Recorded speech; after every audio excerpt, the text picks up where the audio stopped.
ആധ്യാത്മികതയുടെയും ഒത്തുചേരലിന്റെയും സന്ദേശമുയർത്തി അകലൂർ ക്ഷേത്ര മൈതാനത്ത് ഹിന്ദു മഹാസമ്മേളനം സംഘടിപ്പിച്ചു. മഹാമണ്ഡലേശ്വർ ഡോക്ടർ പ്രഭാകരാനന്ദ സരസ്വതി സമ്മേളനം ഉദ്ഘാടനം ചെയ്തു.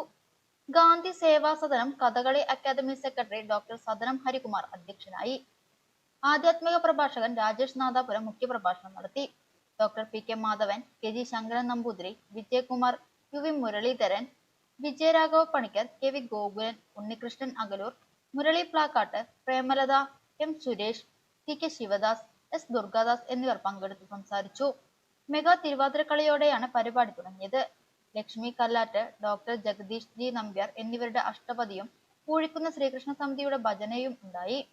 ഹിന്ദുക്കളുടെ അച്ഛൻ കാളയാണോ എന്ന് ചോദിച്ചാൽ നമ്മളെല്ലാം അഭിമാനത്തോടു കൂടി പറഞ്ഞേക്കണം, ഇന്നു മുതൽ ഞങ്ങളുടെ അച്ഛൻ കാളയാണ്, പരമേശ്വരന്റെ വാഹനമാണ് കാള. കാളയുടെ 4 കാലുകൾ, ചതുർവിധ പുരുഷാർത്ഥങ്ങൾ, ധർമ്മം, അർത്ഥം, കാമം, മോക്ഷം. ധർമ്മവാഹകനാണ് കാളയെങ്കിൽ ഞങ്ങളുടെ അച്ഛൻ കാളയാണെന്ന് പറഞ്ഞെന്താ പോലീസ് പിടിക്കുമോ? ഒരു കുഴപ്പമില്ല. എങ്ങനെയാണ് പശു നമുക്ക് അമ്മയായത്?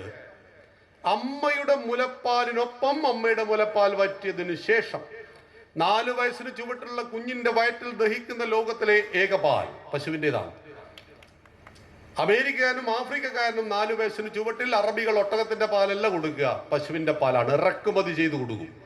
അപ്പോഴാണ് ഞങ്ങളുടെ നാട്ടിൽ വിപ്ലവം മുത്തൊരാൾ പറഞ്ഞത്, ഞാൻ എൻ്റെ കുട്ടിക്ക് കൊടുത്തത് ആട്ടിന്റെ പാലാണ് എന്ന്. അപ്പൊ നിന്റെ കുട്ടിക്ക് ഗ്രഹണി എന്ന സൂക്കേടുണ്ടാവും. ഇല്ലാത്ത കുഞ്ഞിന്റെ വയറ്റിൽ ആട്ടിന്റെ പാൽ നിൽക്കില്ല.